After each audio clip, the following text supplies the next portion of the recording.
അറിയത്തില്ല. മക്കൾക്ക് ഫുഡിൻ്റെ അപ്പം നിങ്ങൾക്ക് എൻ്റെ മോട്ടിവേഷൻ നിങ്ങൾ വീഡിയോ എടുക്കുന്നത് കുറച്ച് അപ്പുറത്താണല്ലോ. Hello, welcome back to Balkees food diaries.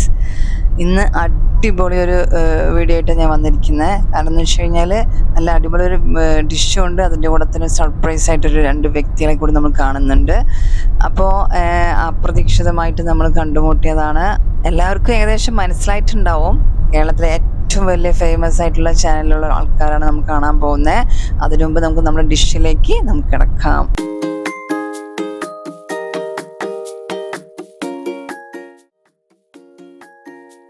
1/2 kilo boneless piece chicken എടുത്തിരിക്കുന്നത്. അതിലേക്ക് വേണ്ട ഇൻഗ്രീഡിയൻസ് എന്തൊക്കെയാണെന്ന് വെച്ച് കഴിഞ്ഞാൽ മഞ്ഞൾപ്പൊടി, മുളക് പൊടി, ഗരം മസാല, ഉപ്പ്, പിന്നെ മാഗി ക്യൂബാണ് എടുത്തിരിക്കുന്നത്. ഇഞ്ചി വെളുത്തുള്ളി ആഡ് ചെയ്യുന്നില്ല, അത് ഞാൻ മാഗി ക്യൂബ് ഇട്ടിരിക്കുന്നത്. നന്നായിട്ട് മിക്സ് ചെയ്തെടുക്കുന്നത് കൂടിയിട്ട്. അപ്പോൾ അതിനുശേഷം നമുക്ക് 2 സ്പൂണ് തൈര് ആഡ് ചെയ്യാം. അത് നന്നായിട്ടൊന്ന് മിക്സ് ചെയ്യാം. ഒരു അരമണിക്കൂർ ഫ്രിഡ്ജിൽ വെച്ചൊന്ന് സെറ്റ് ആവട്ടെ. അതിനുശേഷം നമുക്കിതിനെ വറുത്തെടുക്കാം. ഒരു പാനിലേക്ക് നമുക്ക് 2 സ്പൂൺ ഓയിൽ ഒഴിച്ച ശേഷം നമുക്കിതിന് ഓരോ പീസായിട്ട് നമുക്കിതിന് ഫ്രൈ ചെയ്തെടുക്കാം. ഇത് നന്നായിട്ട് മൊരിഞ്ഞ് വരട്ടെ. പിന്നെ എൻ്റെ ചാനൽ ഇതിന് കാണാത്തവരുണ്ടെങ്കിൽ എല്ലാവരും കാണണം, സബ്സ്ക്രൈബ് ചെയ്യണം. എല്ലാവരുടെയും കമൻസൊക്കെ എന്നോട് അറിയിക്കണം. അതുപോലെ തന്നെ പുതിയ ഡിഷസായിട്ട് ഞാൻ വരുന്നതായിരിക്കും.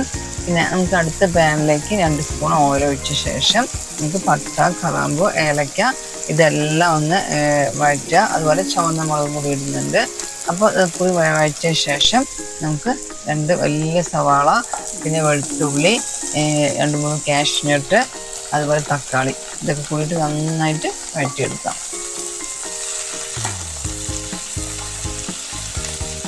നന്നായി വഴണ്ടി വരട്ടെ. അതുപോലെ നമ്മുടെ അപ്പുറത്തെ ചിക്കൻ ഫ്രൈ ആയിക്കൊണ്ടിരിക്കുന്നുണ്ട്. ഇടയ്ക്ക് അത് മറിച്ചിട്ടില്ലെങ്കിൽ അതൊക്കെ അരിഞ്ഞുകൾ പോവും. അപ്പോൾ ഇടയ്ക്ക് നമ്മളതൊന്ന് ശ്രദ്ധിക്കണം. നമുക്ക് 2 ഒരുമിച്ച് ചെയ്യുമ്പോൾ നമുക്ക് എളുപ്പം വേഗം പണി കഴിഞ്ഞ് കിട്ടുമല്ലോ, അതുകൊണ്ടാണ് നമ്മൾ അങ്ങനെ ചെയ്യുന്നത്. അപ്പോൾ അത് ഏകദേശം വഴണ്ട ശേഷം നമുക്ക് തണുത്ത ശേഷം നമുക്ക് മിക്സിയിലിട്ട് നന്നായിട്ടൊന്ന് നല്ല മാവ് പോലെ അരിഞ്ഞ് വരണം. അതുപോലെ നമുക്ക് തണുത്തതിന് ശേഷം നമുക്കിത് മിക്സിയിൽ അരയ്ക്കാം. നമ്മളൊരു പാൻ ചൂടാക്കിയിട്ട് 2 സ്പൂൺ ബട്ടർ ആഡ് ചെയ്യാം. ബട്ടർ ഒന്ന് ചൂടായി വരട്ടെ. അതിലേക്ക് നമ്മൾ കാശ്മീരി മുളക് പൊടി ഇടുന്നത്. നമ്മൾ മുളക് പൊടി ഇടുന്നില്ല. കാശ്മീരി മുളക് പൊടി ആകുമ്പോൾ എരിവ് കുറഞ്ഞ് കിട്ടുമല്ലോ. ഈ കറിക്ക് ഒരുപാട് എരിവിൻ്റെ ആവശ്യമില്ല. അതുപോലെ 1/4 സ്പൂണ് പെപ്പർ പൗഡർ ഇടുന്നുണ്ട്. അതുപോലെ മഞ്ഞൾപ്പൊടി 1/4 സ്പൂണ്, ടേബിൾ സ്പൂണ്, പിന്നെ ഉപ്പ് ആവശ്യത്തിന്. നന്നായി വഴറ്റിയ ശേഷം നമ്മൾ ഒരു 1/2 സ്പൂണ് ഗരം മസാലയും കൂടി ആഡ് ചെയ്യുന്നുണ്ട്. ഇതെല്ലാം ഒന്ന് റോ സ്മെല്ലൊന്ന് മാറുന്നവരെ ഒന്ന് വഴറ്റി കൊടുക്കാം. നന്നായി വഴണ്ടി വരട്ടെ. നമ്മൾ നേരത്തെ മിക്സ് ചെയ്ത് വെച്ച് അരച്ചില്ലേ, ഉള്ളിയും തക്കാളി, ആ മിക്സ് അതിൻ്റെ കൂട്ട് നമുക്കിതിലേക്ക് ഒഴിക്കാം. അതും ഈ മസാലയും കൂടി നന്നായിട്ടൊന്ന് വഴറ്റി ഒന്ന് യോജിച്ച് വരട്ടെ.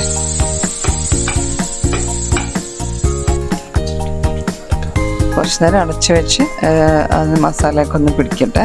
അരപ്പിലൊക്കെ ഒന്ന് പിടിച്ച ശേഷം നമുക്ക് ആ പൊരിച്ച് വെച്ച ആ ചിക്കനിലേക്ക് ആഡ് ചെയ്യാം.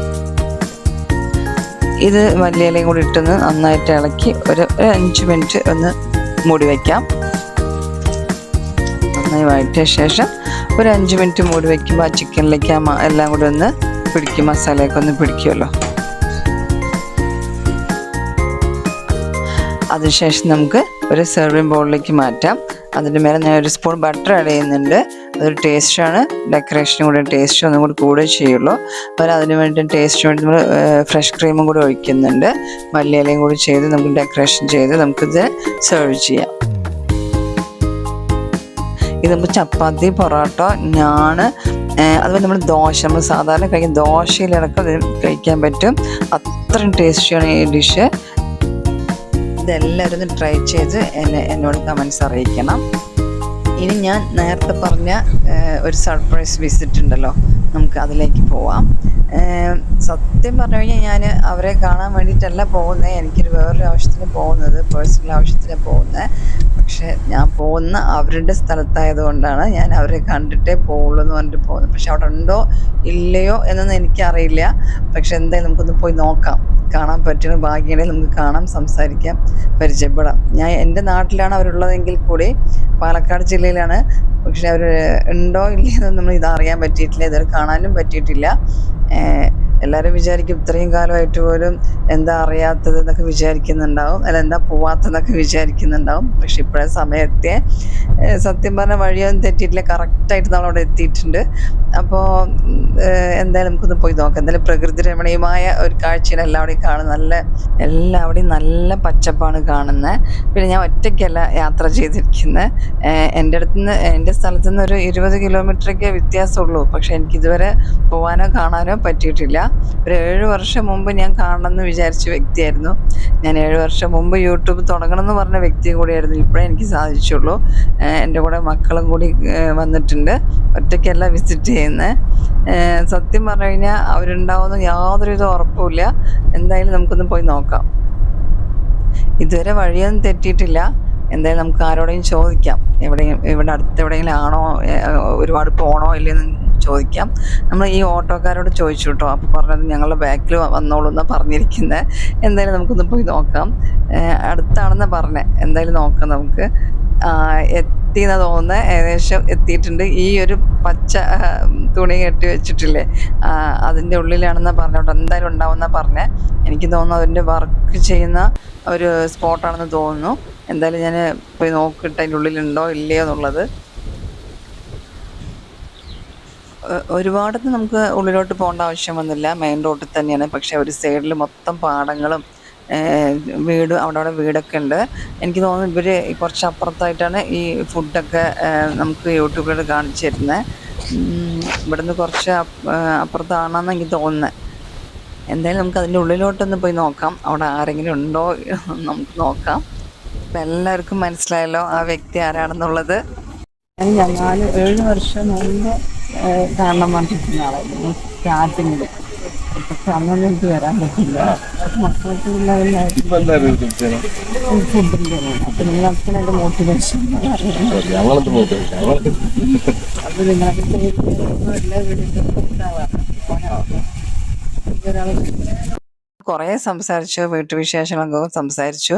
ആള് കുറച്ച് തിരക്കിലാണ്, അതുകൊണ്ട് നമുക്ക് ഒരുപാട് നേരം നിർത്തി സംസാരിക്കാൻ പറ്റിയില്ല. പിന്നെ കുറച്ച് അപ്പുറത്തോട്ടാണ് അവരുടെ ഭക്ഷണമൊക്കെ ഉണ്ടാക്കുന്ന സ്പോട്ട്.